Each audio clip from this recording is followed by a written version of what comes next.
दोस्तों आज की वीडियो शुरू करें लेकिन उससे पहले आप सभी लोगों से कहना चाहता हूं कि कल मेरी बेटी का बर्थडे है जो आज 1 साल की हो चुकी है, जिसका नाम समरा है। आप सभी लोगों से रिक्वेस्ट है कि उसके जन्मदिन की ढेर सारी बधाइयाँ ज़रूर दीजिएगा कमेंट्स करके, ताकि कल के दिन मैं आप लोगों के नाम ले सकूँ।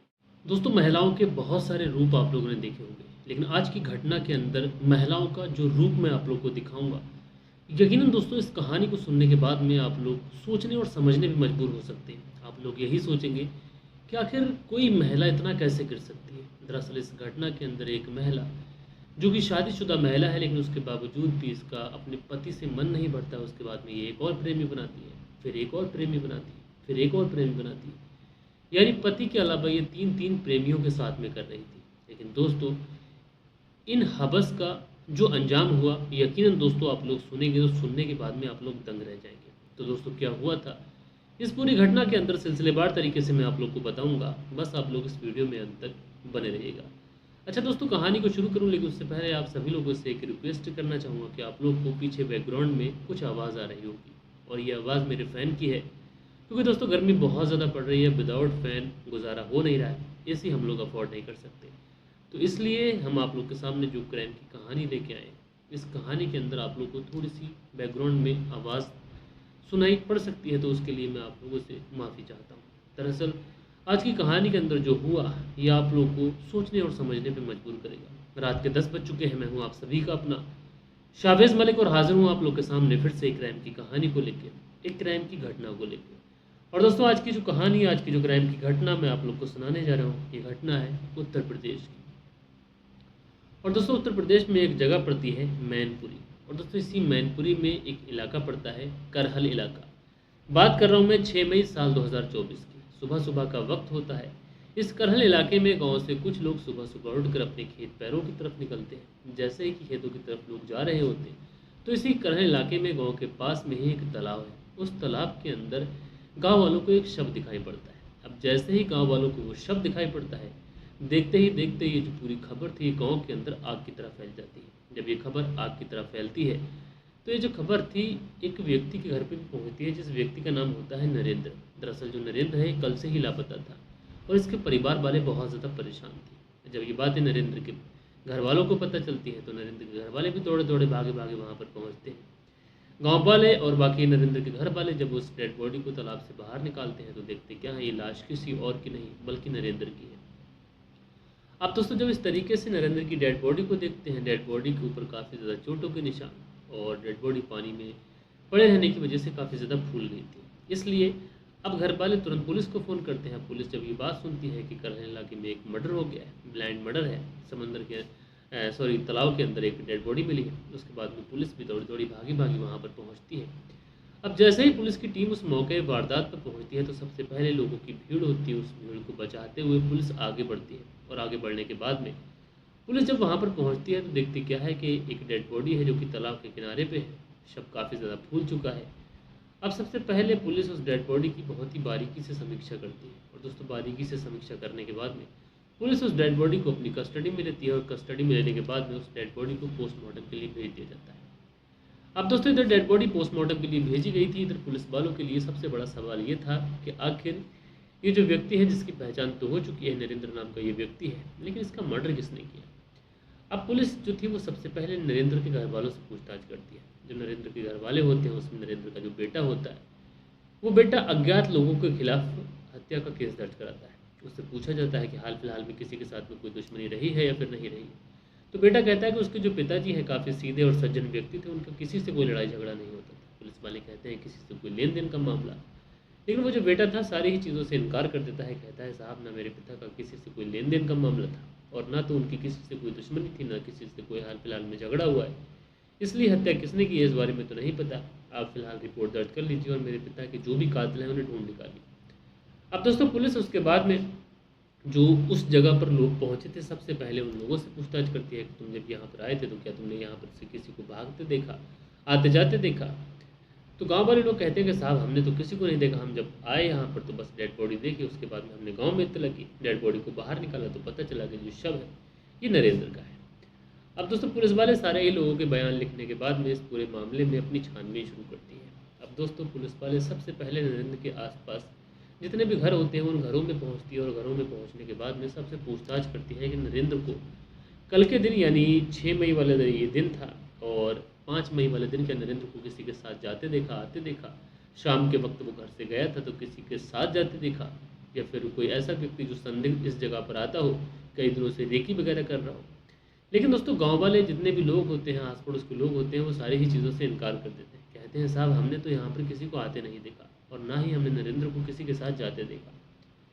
अब दोस्तों पुलिस वाले इस मामले में काफ़ी ज़्यादा गहनता से छानबीन करते हैं। एक दिन गुजर जाता है, 2 दिन गुजर जाते हैं, पुलिस के ऊपर लगातार दबाव बढ़ रहा था, प्रेशर बढ़ रहा था कि आखिर कातिल कौन है, गांव के अंदर इस तरीके की हत्या। अब मामला जो था वो काफ़ी ज़्यादा हाईलाइट भी हो रहा था, इसलिए पुलिस के ऊपर प्रेशर तो था, लेकिन पुलिस अपने स्तर से भरपूर कोशिश कर रही थी। लेकिन उसके बावजूद भी जो पुलिस के हाथ थे वो अभी तक खाली थे।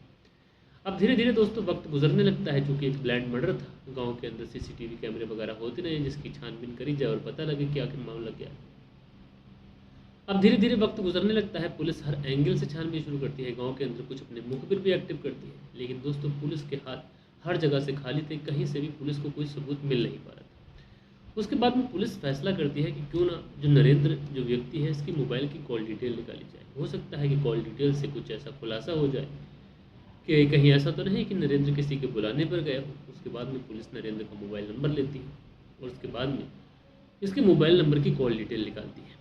अब दोस्तों जैसे ही मोबाइल नंबर की कॉल डिटेल निकाली जाती है तो इस नंबर में एक ऐसा नंबर मिलता है कि जिस नंबर पर घंटों घंटों बात हुआ करती थी, और जिस दिन नरेंद्र अपने घर से गया था उस दिन भी इस नंबर से बात हुई थी। यानी मामला साफ था कि जो नंबर वाला है यही इस कत्ल का राज खोल सकता है। आखिर इस व्यक्ति ने उस दिन इस नरेंद्र को कॉल क्यों किया था और आखिर इस नंबर से नरेंद्र की घंटों घंटों बात क्यों होती थी।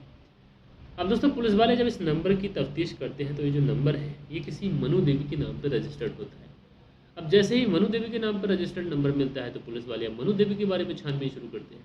और दोस्तों जैसे ही मनु देवी के बारे में छानबीन शुरू की जाती है तो पता चलता है कि जो मनु देवी है इसी करहल इलाके की रहने वाली हैं और शादीशुदा हैं, इनके बच्चे भी हैं। अब दोस्तों पुलिस वाले बड़ी ही गहनता से छानबीन करते हैं और लोगों से भी पूछताछ की जाती है तो पता चलता है कि जो नरेंद्र है इसके मनु देवी के साथ में अवैध संबंध थे। इसके वो रिश्ते थे जो शादीशुदा होने के बाद में किसी के साथ रखना अवैध माना जाता है। यानी मनु देवी के साथ में इसका उठना बैठना था, उसके साथ में प्यार मोहब्बत, अवैध रिश्ते, ये सारी चीज़ें थी, जिस्मानी ताल्लुकात। जब इस तरीके की चीज़ें पुलिस को पता चलती हैं तो पुलिस कहीं ना कहीं अब मनु देवी को उठाती है। अब दोस्तों मनु देवी को उठाकर सीधा पुलिस थाने लेके आती है और पुलिस थाने लाने के बाद में जब इसको फ्रंट सीट पर बैठाया जाता है और उसके बाद में जब इससे पूछताछ की जाती है तो शुरुआत में तो मनु देवी कहती है कि हाँ मेरी उससे कई बार बात हुई है लेकिन इस हत्या में मेरा कोई हाथ नहीं है साहब, मैं इसके बारे में कुछ नहीं जानती, आप बेफालतू में मुझे फंसाने की कोशिश कर रहे हैं। ये जो महिला थी मनु देवी ये पुलिस को गुमराह करने की भरपूर कोशिश करती है, हर मुमकिन कोशिश करती है। लेकिन दोस्तों पुलिस को बहुत अच्छे से मालूम था कि जिस दिन नरेंद्र अपने घर से गया था उस दिन जो लास्ट कॉल नरेंद्र के नंबर पर की गई थी वो किसी और की नहीं थी बल्कि मनु देवी की थी। इसलिए पुलिस वाले अब मनु देवी के ऊपर थोड़ी सी सख्ती दिखाते हैं। अब दोस्तों जैसे ही मनु देवी के ऊपर सख्ती दिखाते हैं, मनु देवी का जो प्लान था ये चौपट होता है। मनु देवी पुलिस के सामने टूटती है और टूटने के बाद में जो कहानी सुनाती है, यकीनन दोस्तों ये कहानी रिश्तों को तार तार करने वाली कहानी थी। दरअसल मनु देवी बताती है कि उसकी शादी इसी करहल इलाके में हुई है और शादी के बाद वो अपने पति के साथ में बहुत अच्छे तरीके से रहना शुरू कर देती है। लेकिन उसका जो पति था उसकी शारीरिक इच्छाएं पूरी नहीं कर पाता था, इस वजह से उसके ताल्लुक हो जाते हैं नरेंद्र के साथ में। और नरेंद्र के साथ में जब उसके ताल्लुकात होते हैं तो इन दोनों के बीच में बातचीत, हाय हेलो, ये सारी चीज़ें होती हैं।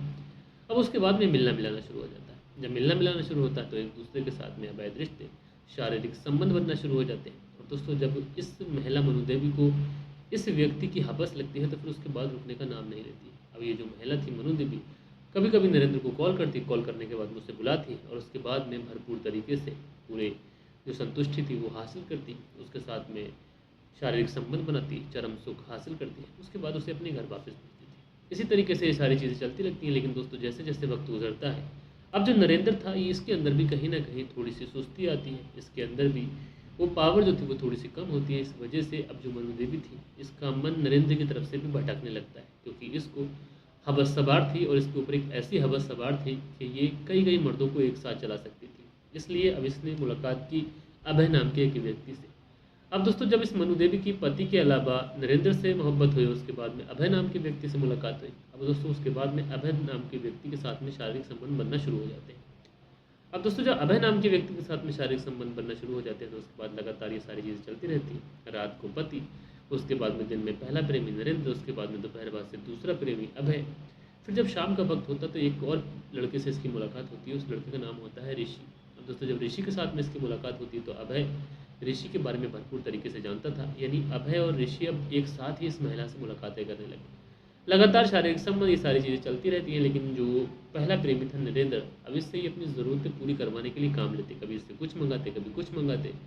जब नरेंद्र इसकी इच्छाएं पूरी नहीं कर पाता है, पहली बात तो इसको शारीरिक सुख उस तरीके से नहीं दे पाता है जिस तरीके से पहले देता था, उसके बाद में इसकी इच्छाएं पूरी नहीं कर पाता है।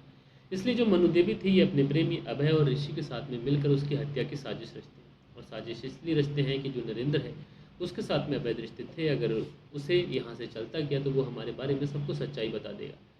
इसलिए ये अब अभय और ऋषि के साथ में मिलकर उसकी हत्या की प्लानिंग करती है। और इसी 5 मई साल 2024 को यह नरेंद्र को कॉल करती है और कॉल करने के बाद में कहती है कि मिलना है। अभय और ऋषि भी आए हुए हैं। उसके बाद में जो नरेंद्र था ये उसके कहने पर चला जाता है।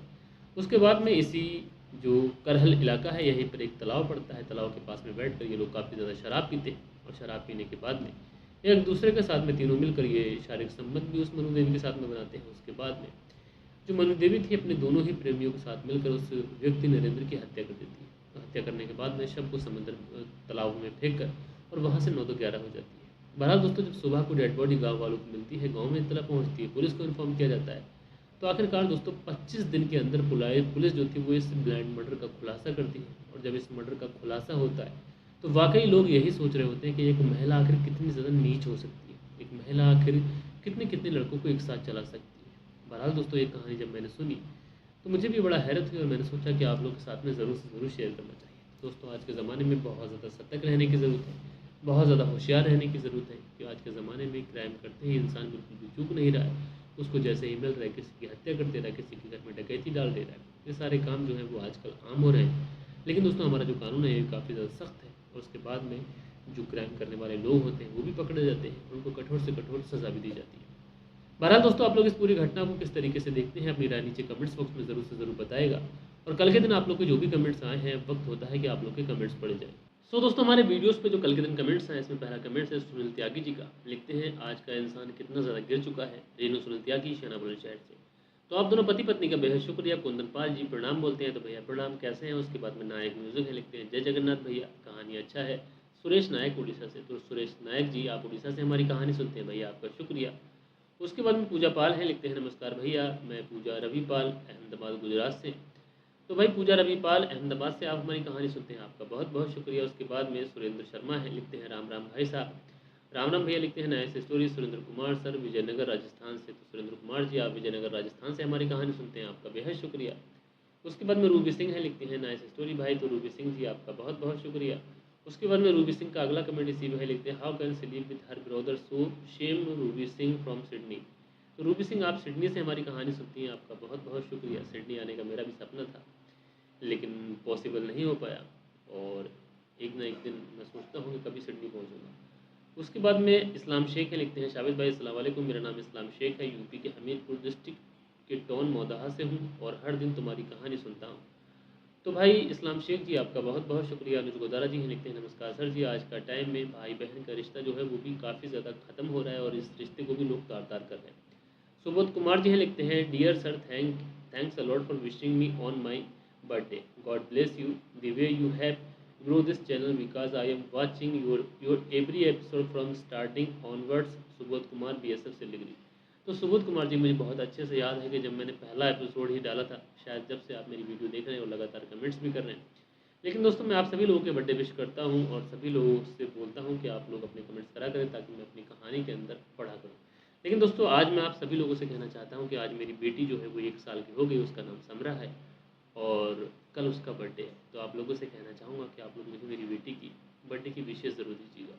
तो दोस्तों मिलते हैं कल के दिन किसी और क्राइम स्टोरी के साथ में। जब तक के लिए अपना ख्याल रखें, देश का ख्याल रखें, परिवार के रिश्तों की अहमियत को समझें। जय हिंद, जय भारत।